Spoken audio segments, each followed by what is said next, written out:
অবশেষে German football দলের নতুন অধ্যায়ের সূচনা হলো। বিশ্বকাপ মঞ্চে টানা ব্যর্থতা কাটাতে দলটির নতুন প্রধান কোচের দায়িত্ব পেলেন ইয়র্গেন ক্লপ।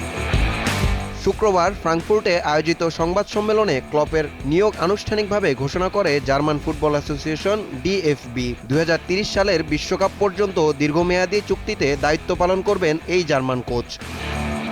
২০২৬ বিশ্বকাপের শেষ ৩২-এ প্যারাগুয়ের কাছে টাই ব্রেকারে হেরে বিদায় নেওয়ার পর বরখাস্ত করা হয় তৎকালীন প্রধান কোচ হুলিয়ান নাগেলসম্যানকে।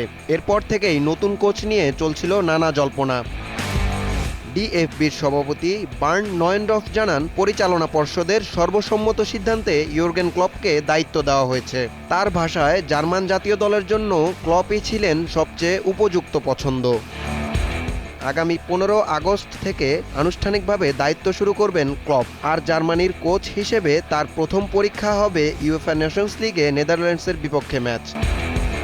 ২০২৪ সালে লিভারপুলের দায়িত্ব ছাড়ার পর আবারও কোচিংয়ে ফিরছেন ৫৯ বছর বয়সী এই কিংবদন্তি। ক্লপের হাত ধরেই দীর্ঘ ৩০ বছরের শিরোপা খরা কাটিয়ে ইংলিশ প্রিমিয়ার লিগ শিরোপা জিতেছিল লিভারপুল। একই সঙ্গে দলটিকে এনে দিয়েছিলেন চ্যাম্পিয়ন্স লিগের শিরোপাও। এর আগে বরুসিয়া ডর্টমুন্ডকে দুবার বুন্দেসলিগা জেতানোর কৃতিত্বও রয়েছে তার ঝুলিতে। এবার সেই সফল কোচের কাঁধেই জার্মানির বিশ্ব ফুটবলের হারানো গৌরব ফিরিয়ে আনার দায়িত্ব। ইমাম হোসেন, দীপ্ত স্পোর্টস।